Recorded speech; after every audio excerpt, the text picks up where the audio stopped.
Hello, good evening everyone. My name is Kiran Kuhar और मैं हूं आपकी पेपर 2 यूजीसी नेट ज्योग्राफी की ट्रेनर। और लाइव क्लास आपकी शुरू हो गई है, तो जल्दी से जल्दी सब लोग लाइव क्लास ज्वाइन करो। और एक बार मुझे ये बताओ कि ऑडियो वीडियो सबको क्लियर है।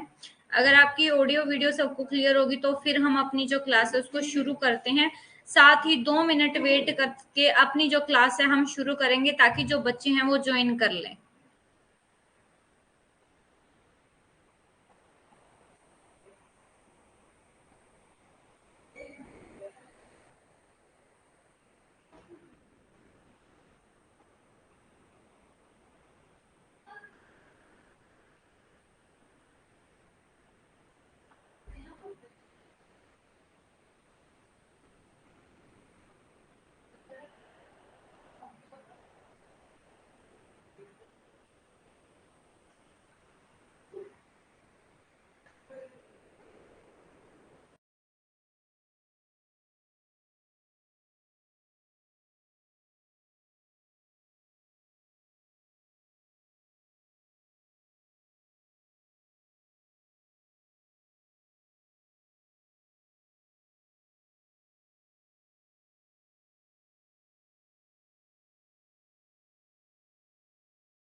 तो हम जो क्लास है वो शुरू करते हैं।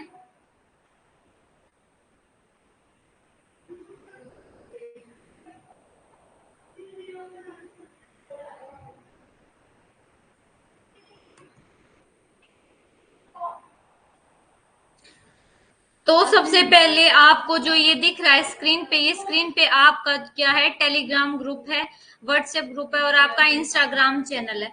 तो जिसने भी फिलर फॉर्म का टेलीग्राम, इंस्टाग्राम और व्हाट्सएप ग्रुप ज्वाइन नहीं किया है वो ज्वाइन कर लो, ताकि आपको एग्जाम से रिलेटेड और आपके पेपर से रिलेटेड, आपकी क्लास से रिलेटेड यहाँ पे आपको अपडेट किया जाता है, तो वो न्यूज आप से मिस ना हो जाए। तो उसके लिए आप ये जो चैनल है उनसे जुड़ जाओ। उसके बाद ये हमारी जो है फिलर फॉर्म ऐप है, और इस फिलर फॉर्म ऐप पर आपको पेपर 1 पेपर 2 दोनों की कोचिंग अवेलेबल रहती है। आपको नोट्स दिए जाते हैं, पीवाईक्यू भी यहाँ पे आपके अपलोडेड होते हैं। साथ ही साथ आपको मॉक टेस्ट भी, फ्री मॉक टेस्ट जो है वो आपको यहाँ पे प्रोवाइडेड है। और अगर किसी भी बच्चे को यूजीसी नेट पेपर 1 की कोचिंग लेनी है, तो उसके लिए जो फीस है वो बहुत ही नॉमिनल और इकोनॉमिकल है। वो है 1999 रुपए पेपर 1 के लिए, और पेपर 2 के लिए भी है आपकी 1999 रुपए। ठीक है। और इस पे भी आप अगर जो मेरा कूपन कोड है किरण 10 वो यूज करते हो, तो उससे आपको 10% का डिस्काउंट मिलेगा। और आप फिलर फॉर्म ऐप को प्ले स्टोर से डाउनलोड कर सकते हो। और उसके बाद अगर आपको सब्सक्रिप्शन लेना है, चाहे आप कॉमर्स के स्टूडेंट हो, इकोनॉमिक्स के हो, एजुकेशन के हो, किसी भी सब्जेक्ट से रिलेटेड हो, अगर आप मेरा कूपन कोड यूज करते हो किरण 10, तो आपको 10% का जो है डिस्काउंट मिलेगा। अब ये मैंने बताया कि हमारा ये क्या है, रोड मैप है, हमारा ब्लू प्रिंट है कि हमने कैसे कैसे जो सिलेबस है उसको कंप्लीट करना है। ठीक है। तो उसमें सबसे पहला हमारी जो यूनिट चल रही है वो है आपकी जियोमॉर्फोलॉजी। जियोमॉर्फोलॉजी में आज हमारा जो नेक्स्ट टॉपिक है वो है आपका रॉक्स। रॉक्स के बारे में पढ़ रहे हैं। रॉक्स के बारे में पढ़ने से पहले हमें ये पता होना चाहिए कि एलिमेंट क्या होते हैं। ठीक है। What is element? एलिमेंट क्या होता है? कोई भी सब्सटेंस जो एक सिंगल एटम से मिलकर बना होता है उसको बोला जाता है आपका एलिमेंट। एलिमेंट क्या होता है? एलिमेंट बना होता है आपका किससे? एटम से। और ये कहते हैं कि can not be broken down into other substance by chemical और फिजिकल मीन, यानी कि एलिमेंट जो होते हैं वो केमिकली और फिजिकली उनको हम ब्रोक नहीं कर सकते हैं। आप बताओगे कि हमने ये एलिमेंट के बारे में क्यों पढ़ा है। हमारा जो मेन टॉपिक है वो है रॉक्स। रॉक्स क्या होती हैं? सबसे पहले the material of the crust और lithosphere are generally called as rocks. ठीक है, हिंदी में देख लो कि भूपर पट्टी या स्थल मंडल, भूपर पट्टी या स्थल मंडल की सामग्री को सामान्यतः चट्टाने कहा जाता है। यानी कि आपकी ये है क्रस्ट, ठीक है, इस क्रस्ट पे आपका जो भी सामग्री है उस सामग्री को क्या बोला जाता है? चट्टान। चाहे वो सामग्री ऐसे है, ऐसे है, ऐसे है, इसको क्या बोला जाता है? आपकी चट्टाने या रॉक्स कहा जाता है। ये कहते हैं कि आपका जो लिथोस्फेयर वर्ड है इसका मतलब होता है रॉक स्फेयर, और उसका दूसरा मतलब होता है लिथोस इज रॉक्स। लिथोस का मतलब क्या है? लिथो का मतलब होता है आपका रॉक। ठीक है, हिंदी में देख लो कि वास्तव में जो स्थल मंडल है, स्थल मंडल शब्द का अर्थ है चट्टान मंडल। स्थल मंडल को आप बोलते हैं रॉक स्फेयर या चट्टान मंडल, क्योंकि लिथोस का मतलब है आपका चट्टान। लिथो का मतलब क्या है? आपका चट्टान है। भूपरपट्टी या स्थल मंड का सब जो भूपरपट्टी है यानी कि आपकी क्रस्ट, और आपका जो लिथोस्फेयर है उसका जो सबसे छोटा कंपोनेंट होता है वो होता है आपका एलिमेंट, और रॉक्स जो है वो आपके एलिमेंट से मिलकर बनी है। ठीक है,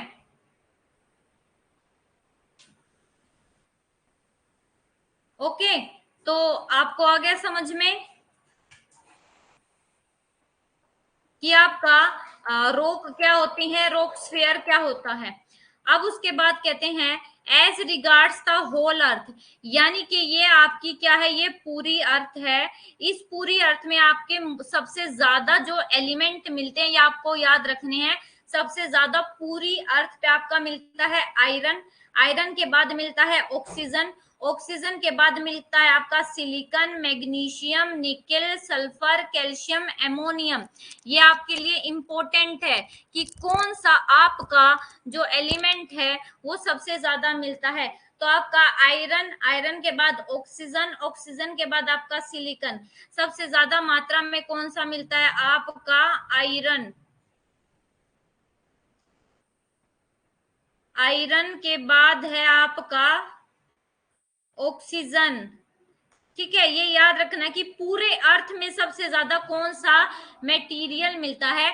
तो पूरे अर्थ में सबसे ज्यादा जो एलिमेंट मिलता है वो है आपका आयरन, आयरन के बाद है ऑक्सीजन, ऑक्सीजन के बाद है सिलिकॉन, सिलिकॉन के बाद है मैग्नीशियम, मैग्नीशियम के बाद निकिल, निकिल के बाद सल्फर, सल्फर के बाद कैल्शियम, कैल्शियम के बाद एमोनियम। और ये पूरे अर्थ सरफेस का ये सारे मिलके 99% बनाते हैं। कहते हैं कि संपूर्ण पृथ्वी में 8 सबसे प्रचुर तत्व, यानी कि आपके लोहा सबसे ज्यादा मात्रा में मिलता है, लोहा, लोहा के बाद ऑक्सीजन, ऑक्सीजन के बाद सिलिकॉन, सिलिकॉन के बाद मैग्नीशियम, निकेल, सल्फर, कैल्शियम। ये जो है आपको याद रखना है क्योंकि ये आपसे असेंडिंग या डिसेंडिंग ऑर्डर में पूछ लिए जाएंगे। तो पूरी अर्थ का, ये आपकी जो पूरी अर्थ है इस पूरी अर्थ का 99% जो एलिमेंट बनाते हैं वो है ये। अब ये कहते हैं ऑफ द टोटल, कहते हैं of the total mass of the earth whereas only 4 element. आपकी ये जो 4 एलिमेंट है आयरन, ऑक्सीजन, सिलिकॉन, मैग्नीशियम, ये 4 मिलके 90% जो है बनाते हैं। वो भी मैंने इतने बताए थे ना, उनमें से सिर्फ ये जो 4 है आयरन, ऑक्सीजन, सिलिकॉन, मैग्नीशियम, ये 90% बनाते हैं पूरे अर्थ का, और बाकी जो बच गए वो 9% बनाते हैं। ठीक है, और अब दूसरी तरफ पढ़ते हैं आपके 8 मोस्ट अबंडेंट एलिमेंट, जो कि आपके टोटल मास, यानी कि हमारी जो क्रस्ट है, यानी कि आपकी पृथ्वी है, पृथ्वी के जो सबसे ऊपर लेयर है क्रस्ट, उस क्रस्ट का 99% कौन से 8 एलिमेंट बनाते हैं? तो क्रस्ट में सबसे ज्यादा मिलता है ऑक्सीजन। याद रखना, क्रस्ट या लिथोस्फेयर में सबसे ज्यादा मिलता है ऑक्सीजन, ऑक्सीजन के बाद सिलिकॉन, सिलिकॉन के बाद एल्यूमिनियम, एल्यूमिनियम के बाद आयरन, आयरन के बाद मैग्नीशियम, कैल्शियम, पोटाशियम, सोडियम।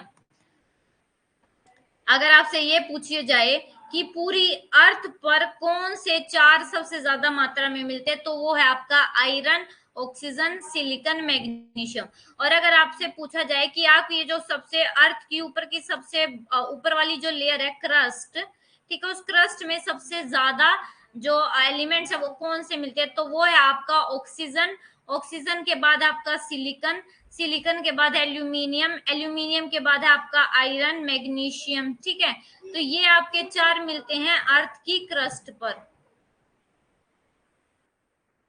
और यहाँ पे ये आप हिंदी में भी देख लो कि पृथ्वी के कुल द्रव्यमान का जबकि केवल 4 तत्व ही बनाते हैं, उसमें वो 4 है आपका लोहा, ऑक्सीजन, सिलिकॉन, मैग्नीशियम। और ये क्या बनाते हैं, पृथ्वी के कुल मास का 90% ये बनाते हैं।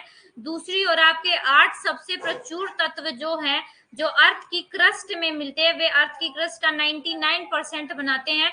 उसमें है आपका ऑक्सीजन, आपका सिलिकॉन, एल्यूमिनियम, लोहा और मैग्नीशियम, कैल्शियम, ये सारे मिलते हैं आपके यहाँ पे।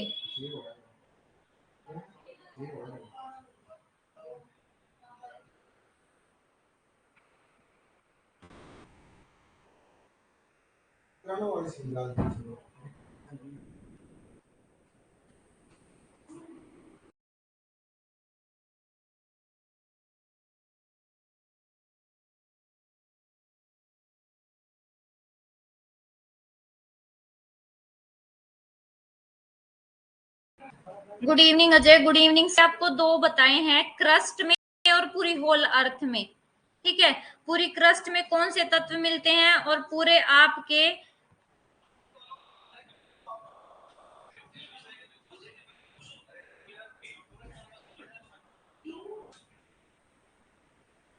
अब ये देखो यहाँ पे मैंने ये डायग्राम लगा रखा है कि अर्थ की क्रस्ट पे और पूरी अर्थ में कौन से मिलते हैं।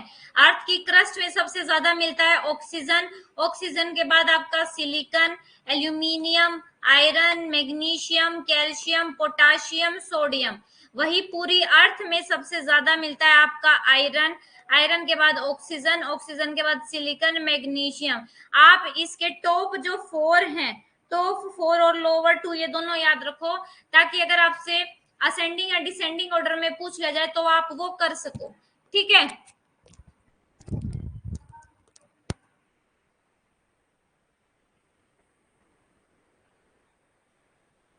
अब उसके बाद है आपका, मैंने एलिमेंट बता दिया, एलिमेंट क्या होता है। अब मिनरल क्या होता है, रॉक्स जो है, रॉक आपकी मिनरल से बनी होती है। तो आपका मिनरल एक सॉलिड मटेरियल होता है, जो कि कैसे बनता है, जो कि आपका नेचर बनाता है अर्थ के क्रस्ट में। यानी कि आपका मिनरल एक सॉलिड मटेरियल होता है जो आपका नेचर बनाता है अर्थ के क्रस्ट पे। और ये जो मटेरियल है ये क्रिस्टल फॉर्म में हो सकता है, इसकी खुद की प्रॉपर्टीज होती हैं। और ये क्या है, ये ऐसा मिनरल, ऐसा मटेरियल होता है जो किसी लिविंग थिंग से नहीं बनता है, नॉन लिविंग थिंग से ये बनता है। ठीक है, अब ये कहते हैं कि more than one element of the earth crust are organise to form compound. ये कहते हैं कि एक और एक से ज्यादा जो एलिमेंट है ना अर्थ की क्रस्ट पे, वो मिल के कंपाउंड फॉर्म करते हैं, जिसको बोला जाता है मिनरल। यानी कि सबसे छोटा जो फॉर्म होता है वो होता है एलिमेंट, एलिमेंट से मिलकर बनता है मिनरल, मिनरल से मिलकर बनता है आपका रॉक्स। ये याद रखना, मिनरल्स किस की फॉर्म में होता है आपकी रॉक्स में। सबसे पहले आपका एलिमेंट, एलिमेंट से बनता है आपका मिनरल्स, और मिनरल से बनता है आपका रॉक्स। ठीक है, उसके बाद बोलते हैं the important mineral group are. आपके अब कुछ इंपॉर्टेंट मिनरल ग्रुप से इनके नाम याद रखना। सबसे पहले आपका सिलिकेट, 4 है आपके सिलिकेट, कार्बोनेट, सल्फाइड और मेटल ऑक्साइड। आपके जो 4 इंपॉर्टेंट मिनरल ग्रुप हैं उसमें है आपका सिलिकेट, कार्बोनेट, सल्फाइड और मेटल ऑक्साइड्स। ठीक है, अब सबसे पहला है आपका सिलिकेट। जो ये सिलिकेट मिनरल है ये बहुत ज्यादा इंपॉर्टेंट है रॉक को बनाने में। हिंदी में देख लो कि सिलिकेट खनिज, सिलिकेट खनिज बहुत महत्वपूर्ण चट्टान बनाने वाले खनिज है। सबसे उत्कृष्ट चट्टान बनाने वाले सिलिकेट खनिज समूह है आपके क्वार्ट्ज, फेल्सफार और फेरोमैग्नीशियम। अब ये सिलिकेट के भी टाइप याद रखना, सिलिकेट के जो ग्रुप है क्वार्ट्ज है, फेल्सफार है, फेरोमैग्नीशियम है। और ये कहते हैं कि आपका ये जो क्वार्ट्ज है, क्वार्ट्ज दो तत्वों से मिलकर बना है, ठीक है। उसके बाद सिलिकॉन और ऑक्सीजन, और आमतौर पर एक कठोर और प्रतिरोधी मील है। क्या कहते हैं, ये तो मैंने आपको बता दिया कि आपका जो ये सिलिकेट है, सिलिकेट 4 मिनरल ग्रुप से मिलकर बना है, क्वार्ट्ज से, फेल्सफार से, फेरोमैग्नीशियम से, ये 3 है। आप जो क्वार्ट्ज है ना, क्वार्ट्ज में आपके क्या है, 2 एलिमेंट है, एक है सिलिकॉन और दूसरा है आपका ऑक्सीजन, और ये जनरली हार्ड होते हैं और रेजिस्टेंट मिनरल। ये जो आपका क्वार्ट्ज है, क्वार्ट्ज आपका 2 मिनरल, 2 एलिमेंट से मिलकर बना है, सिलिकॉन और ऑक्सीजन, और दोनों क्या है, हार्ड है और रेजिस्ट है, यानी कि इनका जो इरोजन है वो बहुत देर बाद हो सकता है, इनका इरोजन जल्दी से नहीं होता क्योंकि ये हार्ड है, रेजिस्टेंट जो आपकी रॉक्स हैं। यानी कि जिस भी रॉक्स में ये एलिमेंट मिलेंगे वो रॉक हार्ड होगी और उसमें मिनरल जो है रेजिस्ट करेंगे, रुके रहेंगे। अब ये कहते हैं the most abundant and most important rock forming silicate mineral. अब ये कहते हैं आपका, मैंने सबसे पहले क्या बताया है, ये सिलिकेट, फिर सिलिकेट के बारे में पढ़ा, सिलिकेट में भी है क्वार्ट्ज, फेल्सफार, फेरोमैग्नीशियम। क्वार्ट्ज के बारे में बता दिया। अब है आपका फेल्सफार। जो फेल्सफार होता है वो क्या होता है, सबसे प्रचुर और सबसे महत्वपूर्ण चट्टान बनाने वाला जो सिलिकेट है वो है आपका फेल्सफार, जो आर्थिक रूप से बहुत महत्वपूर्ण है क्योंकि इसका उपयोग क्रीमेरिक और जो आपके कांच के उद्योग है ना उनमें किया जाता है। और जो आपका ये फेल्सफार होता है ना, ये खनिज कमजोर होता है और इसकी जो केमिकल वेदरिंग है, केमिकल वेदरिंग के कारण ये बहुत आसानी से टूट जाता है, डिकम्पोजिट या डिसइंटीग्रेशन हो जाता है, और ये हाइड्रेटेड एल्यूमिनियो सिलिकेट के रूप में मिट्टी में बदल जाता है। तो ये आपको पॉइंट वाइज स्टडी करनी है यहाँ से कि मोस्ट अबंडेंट और most important rock forming silicate आपका फेल्सफार है क्योंकि ये इकोनॉमिकली बहुत ज्यादा इंपॉर्टेंट है। ये क्रीमेरिक और जो आपकी ग्लास इंडस्ट्री है, कांच उद्योग, उसमें यूज किया जाता है। ये बहुत ज्यादा वीक मिनरल है, इजीली इसका क्या हो जाता है, वेदरिंग हो जाती है, इसका डीकम्पोजिशन होता है, केमिकल वेदरिंग इसकी बहुत जल्दी होता है और इजीली ये चेंज हो जाता है क्ले में, ठीक है, क्ले में इजीली ये चेंज हो जाता है, ठीक है।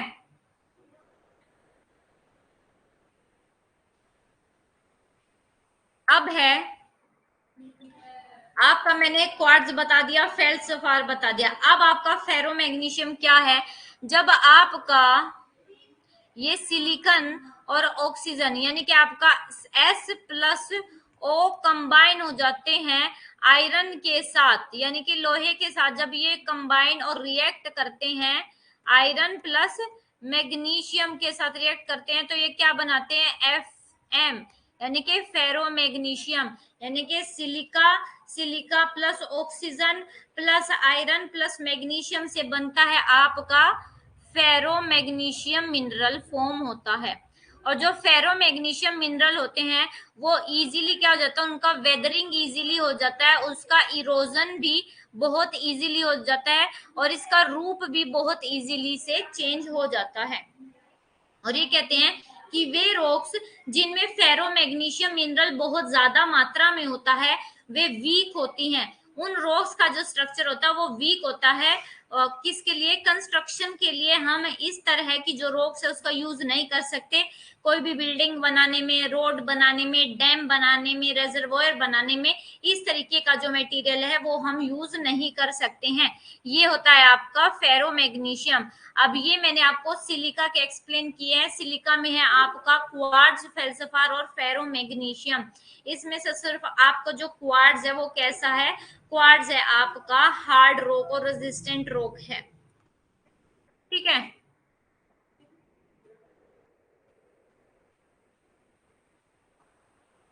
ये कहते हैं कि जब सिलिकॉन और ऑक्सीजन लोहे और मैग्नीशियम के साथ मिलते हैं तो फेरोमैग्नीशियम खनिज बनाते हैं, और फेरोमैग्नीशियम खनिज आसानी से नष्ट हो जाता है और इरोजन हो जाता है, फिर आसानी से ये अपना रूप भी चेंज कर जाता है या बदल भी जाता है ये। और प्रचुर मात्रा में फेरोमैग्नीशियम खनिजों वाली चट्टानें इमारतों, सड़कों, बांधों, जलाशयों, सुरंगों आदि के निर्माण के लिए कमजोर संरचना प्रदान करती है। ये आपका फेरोमैग्नीशियम के बारे में, ठीक है। अब आपका पहला जो ग्रुप था, पहला जो आपके मैंने एलिमेंट, मिनरल एलिमेंट पढ़ाए थे, उसमें सबसे पहला था आपका सिलिका, सिलिकेट। सिलिकेट में आपके पढ़े तीन, उसमें एक था क्वार्ट्ज, क्वार्ट्ज के बाद आपका फेल्सिफार और फेरोमैग्नीशियम। अब सेकंड है carbonate group, carbonate group of mineral. इसमें क्या होता है,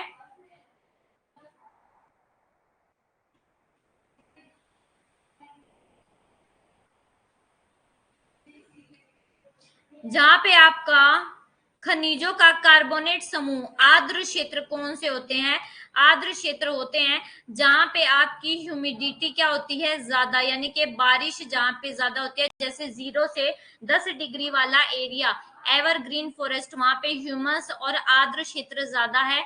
वहां पे जो केमिकल वेदरिंग है, यानी कि रासायनिक अपक्षय ज्यादा होता है। रासायनिक अपक्षय के कारण जो चट्टानें हैं वो ज्यादा संवेदनशील होती है। आपकी कैल्साइट इस समूह का सबसे महत्वपूर्ण खनिज है।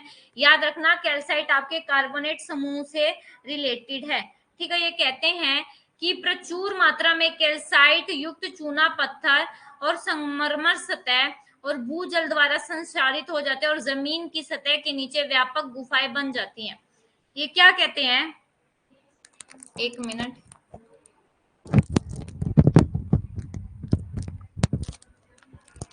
आपने अभी वो नहीं पढ़ा है,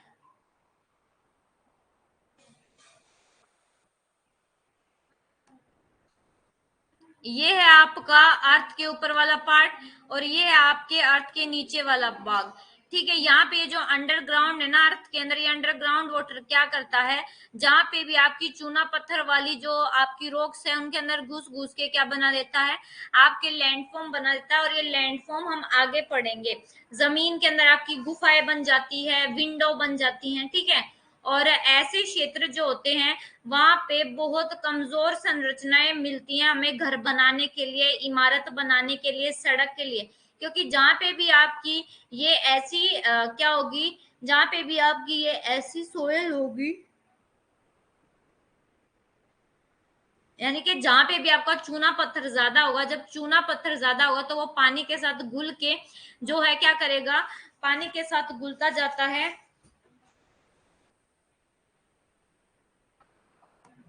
एक मिनट, ये जो आपका लाइम स्टोन है ना, चूना पत्थर, इसका नेचर ऐसा है कि ये पानी के साथ घुल जाता है।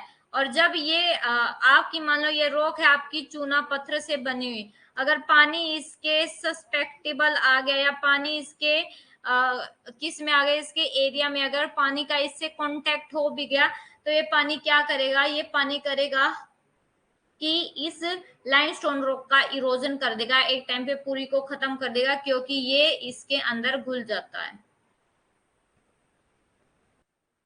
ठीक है। अब जो थर्ड मिनरल है वो है आपका सल्फाइड मिनरल। सल्फाइड मिनरल में क्या क्या इंक्लूड है, आपके पाइराइट्स हैं, आयरन है, सल्फाइड है, ठीक है। ये कहते हैं when these mineral come in contact with water or air, these form ferric hydroxide and sulfuric acid which cause serious environment problem।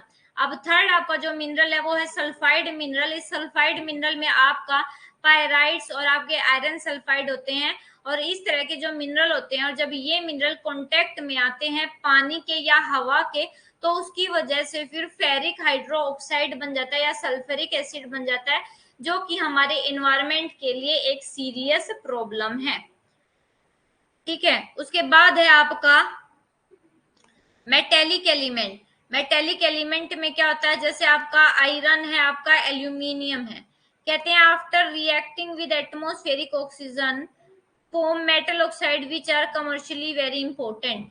ये कहते हैं कि जब आपका मेटल आपके एटमॉस्फेयर की ऑक्सीजन के साथ रिएक्ट कर जाता है तो उसकी वजह से कमर्शियली बहुत ज्यादा इंपॉर्टेंट जो रॉक्स है उनका निर्माण होता है, जो कमर्शियली बहुत ज्यादा इंपॉर्टेंट होती है। ठीक है, तो 4 ग्रुप बनाए हैं बताए हैं मैंने। सिलिकेट, सिलिकेट के बाद है आपका कार्बोनेट, सिलिकेट, कार्बोनेट, सल्फाइड और मेटेलिक एलिमेंट।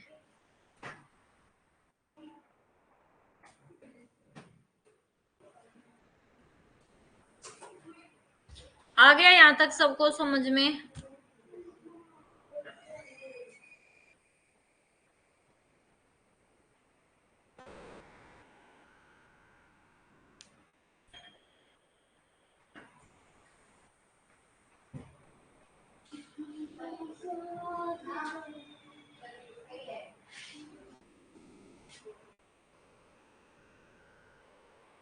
हाँ जी, गुड इवनिंग रुचि।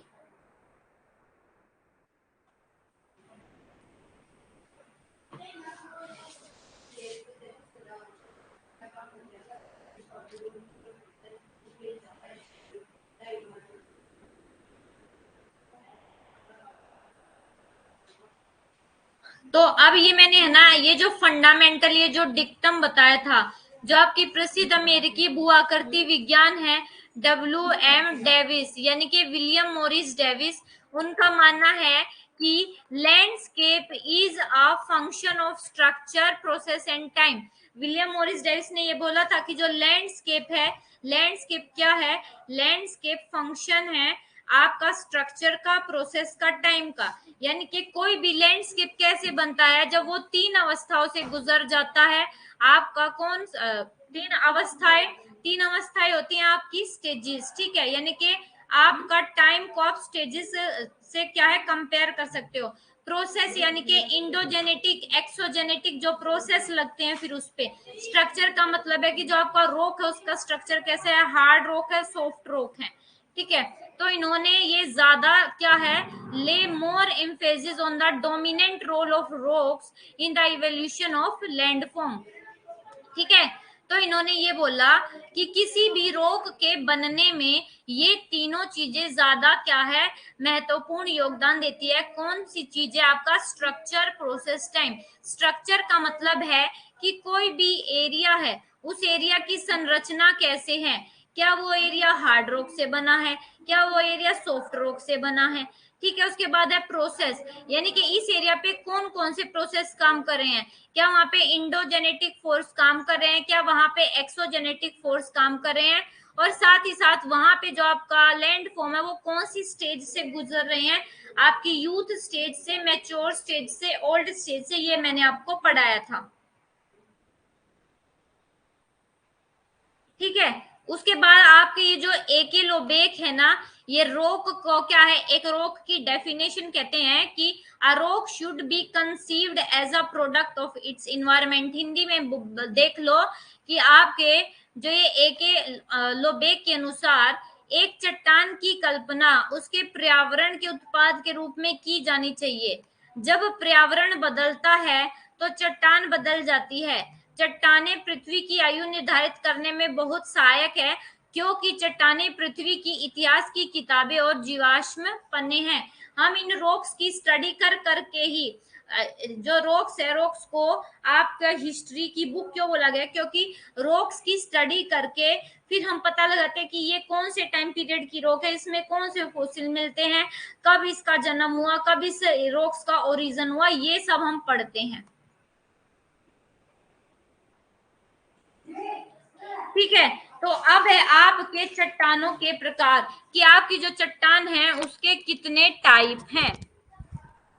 तो जो आपके चट्टानों के प्रकार हैं उसमें सबसे पहले है आपका आग्नेय रोक, आग्नेय रोक के बाद आपकी अवसादी रोक, अवसादी रोक के बाद है आपकी रूपांतरित, यानी कि इग्नियस, इग्नियस किसको बोलते हैं, आग्नेय रोक को।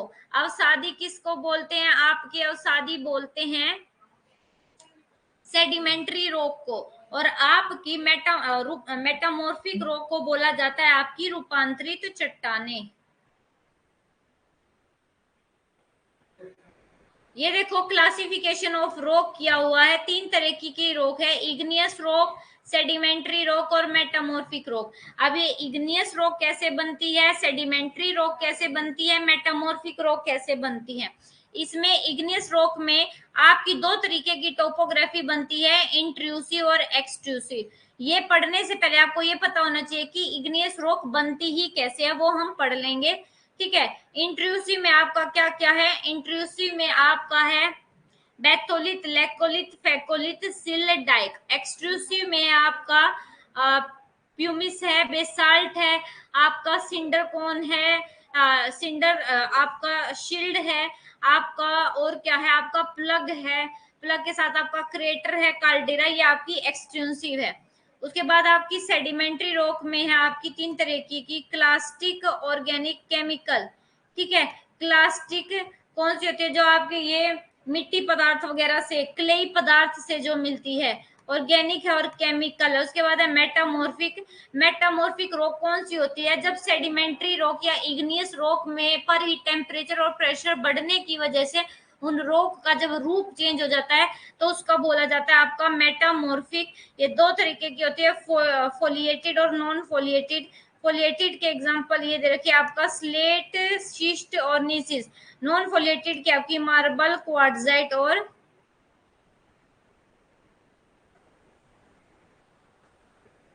हॉर्न, क्या है, और हॉर्न फेल्स। ठीक है, अब रॉक का क्लासिफिकेशन है। ये कहते हैं the crustal rocks are classified on several group. अब उनकी मोड ऑफ फॉर्मेशन यानी कि कैसे वो बने हैं, मोड ऑफ फॉर्मेशन का बना मतलब है कि उनका गठन कैसे है, उनका जो भौतिक और जो उनकी केमिकल प्रॉपर्टी है वो कैसी है, लोकेशन कैसी है, इस बेस पे हम रॉक्स का जो है क्लासिफिकेशन कर सकते हैं। तो जो ये क्लासिफिकेशन है रॉक का वो है आपके मोड ऑफ फॉर्मेशन।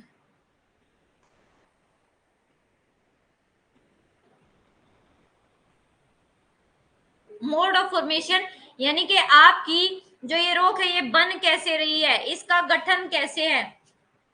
तो मोड ऑफ फॉर्मेशन की बेस पे जो आपकी रॉक है इसको 3 ब्रॉड कैटेगरी में डिवाइड किया गया है। आपका इग्नियस रॉक, इग्नियस रॉक के बाद आपका सेडिमेंट्री और सेडिमेंट्री के बाद आपका मेटामॉर्फिक। तो अब सबसे पहले पढ़ते हैं इग्नियस रॉक। जो इग्नियस रॉक है वो कैसे बनती है, इग्नियस रॉक बनती है जब आपका ये ज्वालामुखी है, ज्वालामुखी के फटने की वजह से जो ये लावा बाहर अर्थ पे इकट्ठा हो जाता है, फैल जाता है, और फिर ये फैलने के बाद कूल होता है यानी कि ठंडा होने शुरू होके फिर ये क्या हो जाता है, सॉलिड हो जाता है और क्रिस्टलाइन हो जाता है। ठीक है, और इसको बोलते हैं आपका igneous rock, formed due to cooling, solidification and crystallization of molten earth material known as magma। ठीक है, और below the earth surface and lava, basalt, granite। देखो आपके जो ये इग्नियस रॉक है ना, इग्नियस रॉक के 2 टाइप है, एक है बेसाल्ट और दूसरा है ग्रेनाइट। ग्रेनाइट ज्यादा हार्ड स्ट्रक्चर प्रोवाइड करता है as compare to basalt. Basalt का जो स्ट्रक्चर है वो क्या है, थोड़ा आपका जो कौन सी रॉक होती है हार्ड के अलावा आपकी,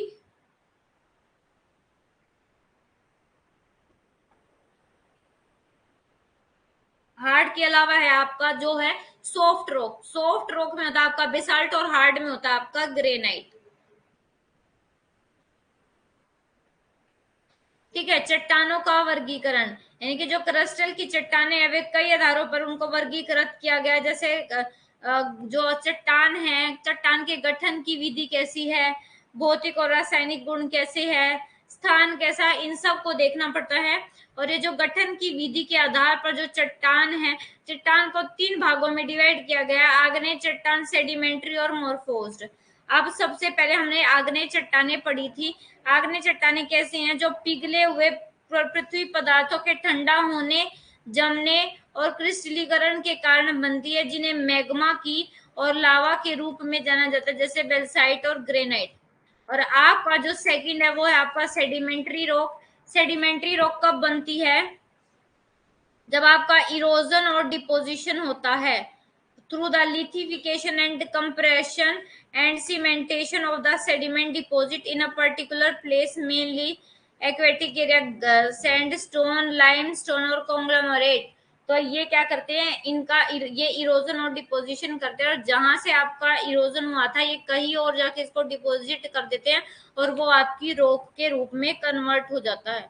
उसके बाद थर्ड है आपका मेटामॉर्फिक रॉक। मेटामॉर्फिक रॉक कौन सी रॉक होती है, जो आपकी बनती है due to change either in the form of composition of either igneous or sedimentary rock, provided that there is no disintegration of pre existing rock. ये कहते हैं कि जो मेटामॉर्फिक रॉक है वो कैसे बनती है, जब आपके सेडिमेंट्री और आपके इग्नियस रॉक में ही क्या आ जाता है, इग्नियस रॉक में चेंज हो जाता है, टेम्परेचर और प्रेशर ज्यादा पड़ने की वजह से मेटामॉर्फिक रॉक और पतली हो जाती है और आपका इग्नियस रॉक क्या है और ज्यादा बढ़ जाता है। तो ये किसकी वजह से होता है, आपका डिसइंटीग्रेशन, यानी कि आपका जो क्या है, there is no variation of among all the student of my class, कोई भी वेरिएशन, कोई भी आपके डिवीजन नहीं है, सब अपने आप को एक जैसा दिखाते हैं। ठीक है, उसके बाद आपका एग्जाम्पल है स्लेट, क्वार्जाइट और मार्बल। ये क्या है, एग्जाम्पल है।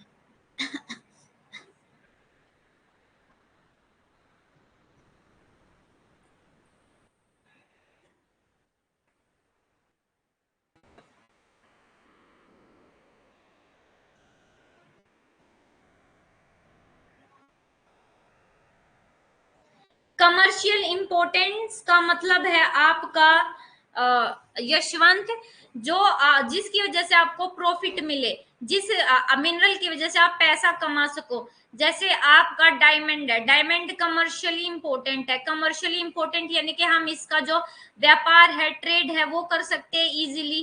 ठीक है, ग्रेनाइट और basalt. Granite hard structure rock है और बेसाल्ट आपकी कैसी है, बेसाल्ट आपकी,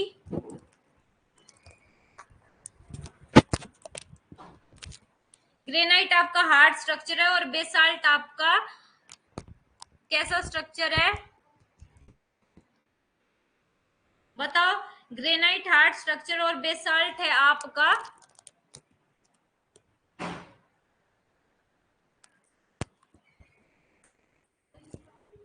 जल्दी से कमेंट करो। अगर ग्रेनाइट हार्ड स्ट्रक्चर है तो बेसाल्ट कैसा स्ट्रक्चर होगा, बेसाल्ट इज,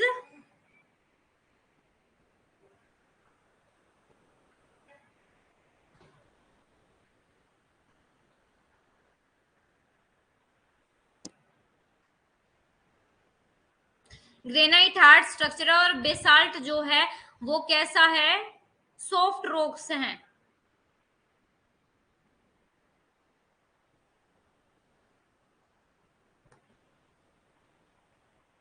देखो एक डायग्राम से समझते हैं, ये आपका है वोल्केनो।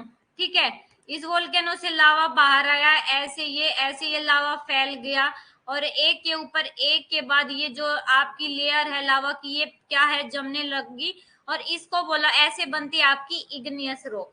ठीक है, एक मिनट बेटे।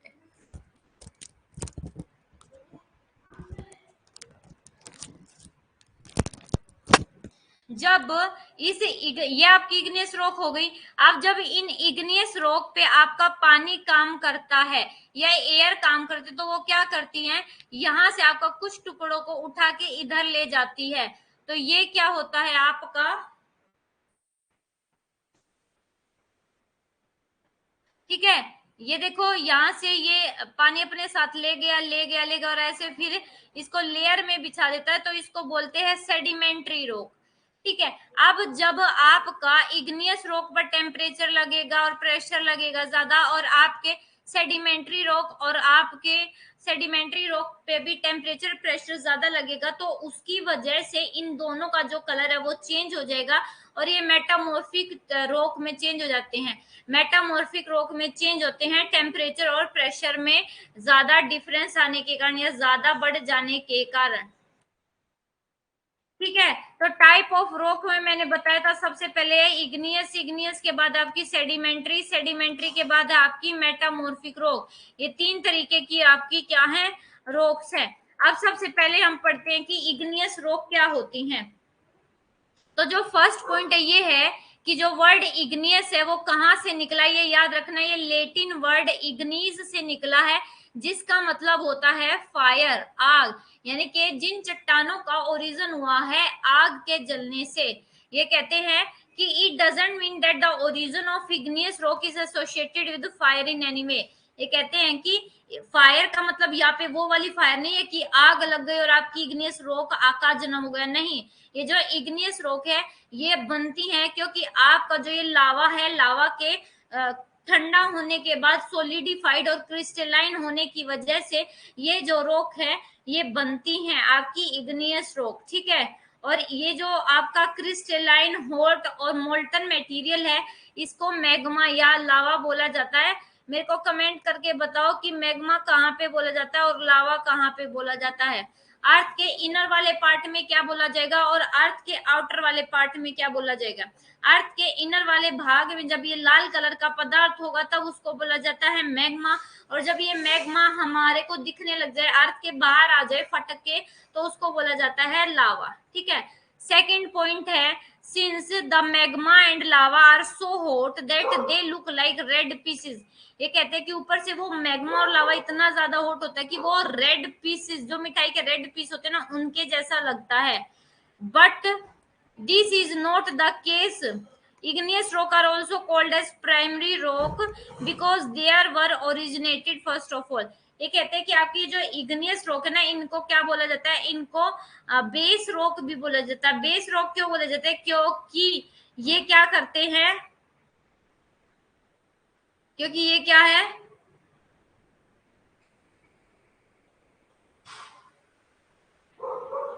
इनको हम बेसिक रॉक या ओरिजिनल रॉक क्यों बोलते हैं, क्योंकि ये पृथ्वी पर जमने वाली आपकी सबसे पहली प्राइमरी रॉक है, इसलिए इनको बोला जाता है आपका वोल्केनिक रॉक। हिंदी में देख लो कि आग्नेय शब्द की उत्पत्ति लैटिन शब्द इग्निस से हुई है, जिसका मीनिंग है अग्नि। इसका मतलब यह नहीं है कि आग्नेय चट्टानों की उत्पत्ति किसी भी तरह से आग से जुड़ी हुई है। वास्तव में आग्नेय चट्टानें जो है मैग्मा और लावा नामक गर्म और पीले पदार्थों के ठंडा होने, जमने और क्रिस्टलीकरण के कारण बनती थी। क्या कहते हैं कि चूंकि मैग्मा और लावा इतने गर्म होते हैं कि वे आग के लाल टुकड़ों की तरह दिखते हैं, लेकिन ऐसा नहीं है। आग्नेय चट्टानों को प्राथमिक चट्टानें कहा जाता है क्योंकि इनकी उत्पत्ति देवदार से हुई है, क्योंकि ये आपकी बहुत ज्यादा हार्ड रॉक से बने हुए हैं।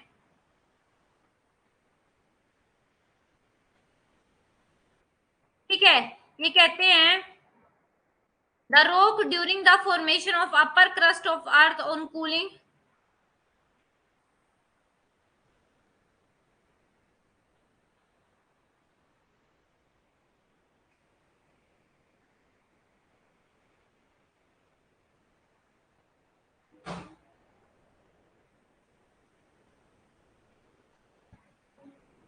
बेटे यहां तक किसी को कोई डाउट है,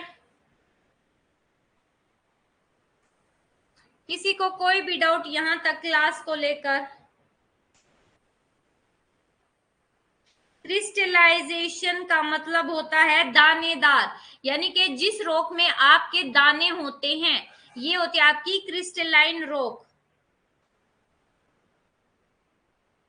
हाँ जी, इग्नियस को मूल रॉक कहते हैं। मूल रॉक इग्नियस को इसलिए बोलते हैं क्योंकि ये सबसे पहले आपकी अर्थ पर बनी है, और इस मूल रॉक की वजह से ये आपकी जो दोनों और रॉक्स है, इग्नियस सॉरी सेडिमेंट्री और मेटामॉर्फिक, दोनों इसी की वजह से बनते हैं, इसलिए इसको मूल या बेसिक रॉक कहते हैं।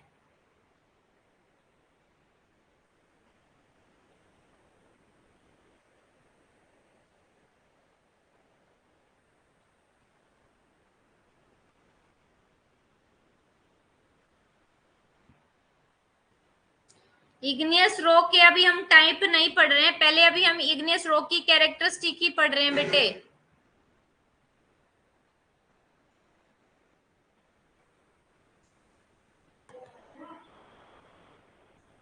अब आपका थर्ड बोलते हैं the rock during the formation of upper crust of earth on cooling solidification and crystallization of hot and liquid magma after the origin of the earth। ये कहते हैं the rock during the formation of, ये कौन सी rock है आपकी igneous rock? Igneous rock वे rock होती हैं जो आपकी अर्थ के क्रस्ट पर सबसे ऊपर सबसे पहले फॉर्म होती हैं। क्यों? ज्वालामुखी के फटने के बाद जो लावा निकलता है वो ठंडा होता है, ठंडा होने के बाद क्या होता है, सॉलिड होता है, क्रिस्टलाइज हो जाता है। ठीक है, और उसके बाद कहते हैं all the subsequent rocks were formed weather directly और इनडायरेक्टली। ये कहते हैं कि सभी जो आपकी रॉक्स है वो बन जाती है, चाहे वो डायरेक्टली बने चाहे इनडायरेक्टली, किसी की हेल्प से बने, बिना किसी हेल्प की बने। From the igneous rock in one way on the other, this is why igneous rock called as parent rock. इसलिए ये कहते हैं कि आपकी जो ये इग्नियस रॉक है ये क्या है,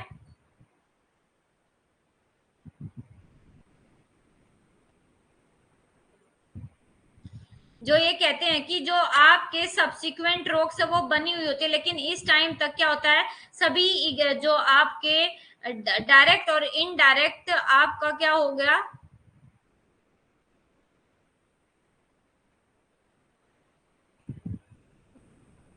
चेंज हो गया। उसके बाद कहते हैं इसलिए जो आपकी इग्नियस रॉक है, इग्नियस रॉक को पेरेंट रॉक क्यों बोलते हैं, यहाँ से असर्शन रीजन का क्वेश्चन आ जाएगा।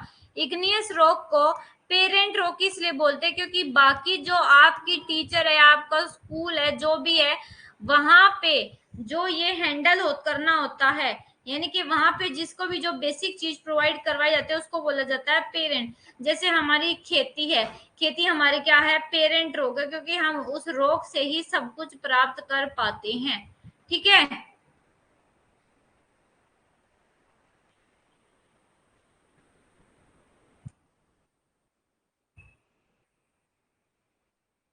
अब ये जो कैरेक्टरिस्टिक है ना, ये हम नेक्स्ट क्लास में पढ़ेंगे, अभी नहीं पढ़ रहे हैं।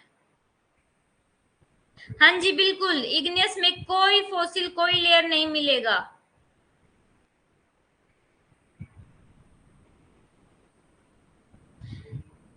आप कहते हैं, यशवंत कह रहे हैं कि मैम जो गिट्टी होती है, रेती होती है, सीमेंट होता है, बालू, इसको क्या बोल सकते हैं? इसको बोल सकते हो आप सेडिमेंट। जो रॉक होती है, सेडिमेंट रॉक के अंदर आता है आपका ये गिट्टी, रेती, सीमेंट, ये सब सेडिमेंट कहता है की वजह से आता है, क्योंकि आपका इरोजन की वजह से बनता है। ठीक है,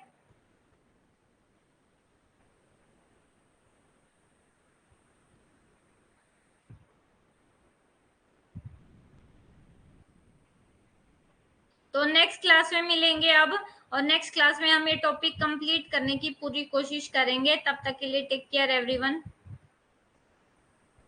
हाँ जी, क्रस्ट के 95% पार्ट पर आपकी मिलती है इग्नियस रॉक। इग्नियस रॉक 90% मिलती है, 5% पे आपकी सेडिमेंटरी और 5% पे आपकी कौन सी रॉक मिलती है, मेटामॉर्फिक रॉक। पहले आपकी इग्नियस रॉक बनी है, इग्नियस रॉक का टाइप है ग्रेनाइट। ग्रेनाइट किसका टाइप है, इग्नियस रॉक का ही टाइप है आपका ग्रेनाइट, और किसी का टाइप नहीं है ग्रेनाइट। ठीक है, सबसे पहले इग्नियस रॉक बनी है, और इग्नियस रॉक के ये बहुत सारे टाइप आपके, ग्रेनाइट है, बहुत कुछ है। ठीक है,